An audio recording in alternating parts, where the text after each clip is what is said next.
یہ منظر بظاہر تو ایک عام یورپی شہر کی طرح لگ رہا ہے، لیکن اس جگہ ہر چیز کے لیے 2 نظام ہیں، 2 پولیس یونٹس، 2 چرچ، پوسٹ کے 2 سسٹم، 2 ٹاؤن ہال اور 2 میئر۔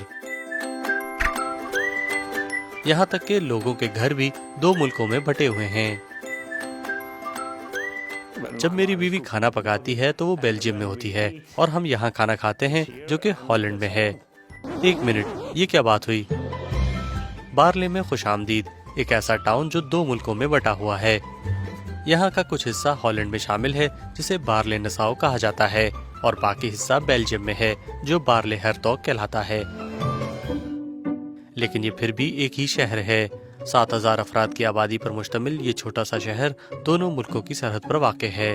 نقشے میں دکھایا گیا سبز رنگ کا حصہ نیدرلینڈز کا ہے، جبکہ گلابی رنگ کے احاطے بیلجیم میں ہیں۔ 1 2 3 4 بیلجیم کے 22 ٹکڑے ہالینڈ میں ہیں۔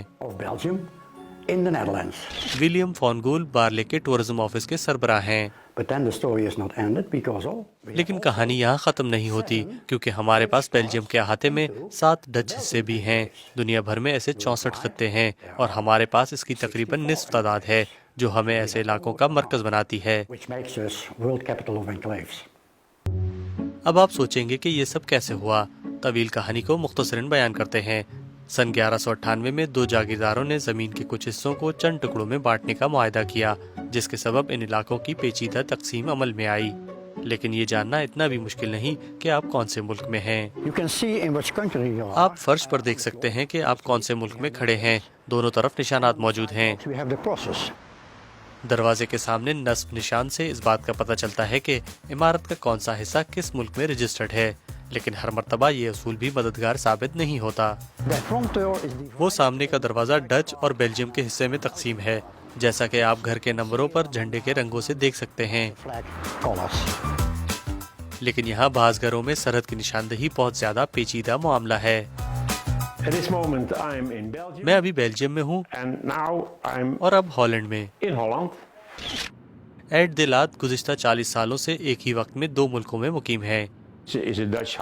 یہ ایک ڈچ گھر ہے اور ہم ہالینڈ میں ٹیکس ادا کرتے ہیں، جبکہ بیلجیم کے حصے کے لیے ہمیں وہاں ٹیکس ادا کرنا پڑتا ہے، جو کہ اتنا زیادہ نہیں، لیکن پھر بھی بیلجیم میں ٹیکس ادا کرنا پڑتا ہے۔ اس سرحدی شہر میں پولیس کا کام بھی کافی پیچیدہ ہے۔ جرائم پیشہ افراد سرحد پر نہیں رکتے۔ پولیس آفیسر ایڈ اور پاسکل کام تو ایک ہی دفتر میں کرتے ہیں، لیکن علیحدہ علیحدہ۔ جب وہ کچھ جاننا چاہتا ہے تو وہ مجھ سے پوچھ سکتا ہے، لیکن وہ میرے کمپیوٹر میں جھانک نہیں سکتا، اور مجھے اس کے کمپیوٹر میں کام کرنے کی اجازت بھی نہیں۔ اس شہر کے دونوں حصوں کو ہمیشہ مل کر کام کرنا ہوتا ہے۔ بعض اوقات وہ کچھ اور چاہتے ہیں اور ہم کچھ اور۔ یہ بارلے ہرتوگ کے میئر فرانس دے بونٹ ہیں، اور پھر ہم آپس میں بات چیت کرتے ہیں۔ مثال کے طور پہ کورونا کے دوران بیلجیم کے قواعد ہالینڈ سے مختلف تھے۔ یہ بارلے نساؤ کی میئر ماریون دے ہون فیلنترف ہیں۔ بیلجیم کے احاطے میں کچھ دکانوں کو کورونا وبا کے دوران کھلا رکھنے کی اجازت دی گئی تھی اور ڈچ حصے میں انہیں بند کرنا پڑا۔ بیلجیم اور ڈچ کمیونٹی کے درمیان ایک طرح کی پولرائزیشن تھی۔ یہ بہت تکلیف دہ دور تھا۔ دکانوں کی بات کی جائے تو یہ سپر اسٹور بھی بالکل سرحد پر واقع ہے۔ ہمارا اسٹور بیلجیم میں ہے کیونکہ کیش کاؤنٹر اور سامنے والا دروازہ بیلجیم میں ہے۔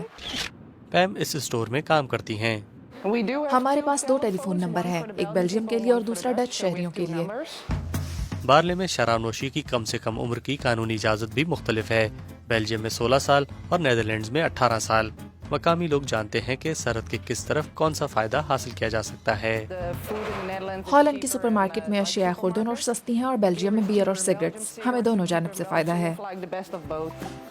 بارلے میں اس بات سے کوئی فرق نہیں پڑتا کہ کون سرحد کے کس طرف رہتا ہے۔ یہاں کے لوگوں نے ایک کمیونٹی کے طور پر ہنسنے اور اکٹھے رہنے کے طریقے تلاش کر لیے ہیں۔